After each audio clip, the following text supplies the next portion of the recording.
I'm just trying to get a handle on oil here. Why I'm talking to you, mainly for my own benefit. There you go. Oil is down again. Holy mackerel. We are real close, folks, to $50 a barrel oil. Real close. We're at 52.15 right now in real time.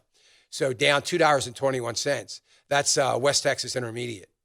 52. Look at this. Brent crude oil, 58.64, down another $2. That's significant. I mean, Brent crude oil, I can almost guarantee you, I talked about this yesterday, that OPEC came out and said, hey, we are going to have to think about making deeper cuts into production to make up for the lack of demand and the inventory numbers that we continue to see going up and getting better coming out of the U.S. West Texas Intermediate. And they can't, 58, it's one thing to have $70 a barrel oil and Brent crude oil when they are looking for 80. It's another one, it's a totally different thing to be looking at 80 and start to get concerned that it could go to $50. Now, OPEC, most of OPEC, or I'll say the leading OPEC nation, Saudi Arabia, $50 a barrel is not an issue in Saudi Arabia or most of the Middle East when it comes to making money.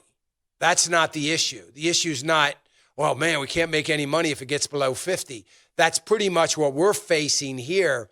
We've got a break-even point, oil somewhere just below 50 now. But for them, it costs them nothing to get oil out of the ground. $4. It's ridiculous. So it's not about making money off the production. It's about meeting their budget.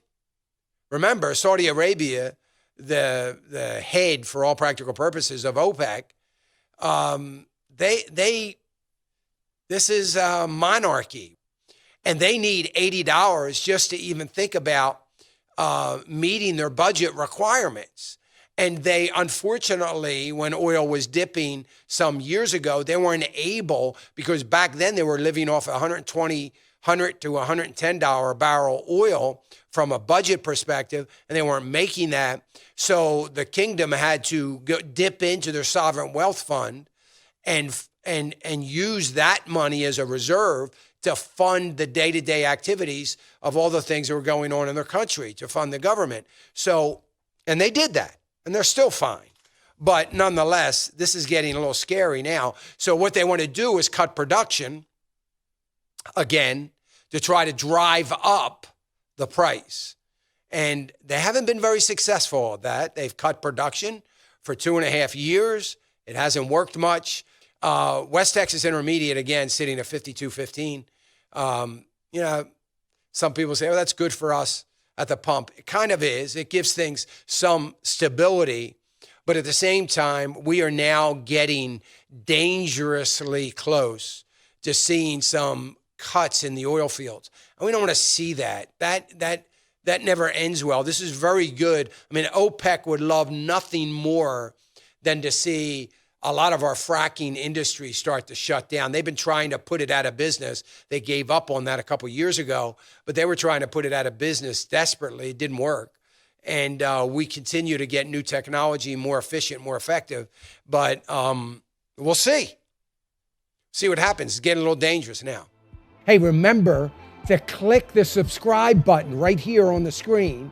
And don't forget to hit the notification bell so you'll be notified when new content is added. And more importantly than anything, you don't want to miss all 3 live hours of Financial Issues every day from 9 to noon. And you can watch it on FISM.TV. That's FISM.TV.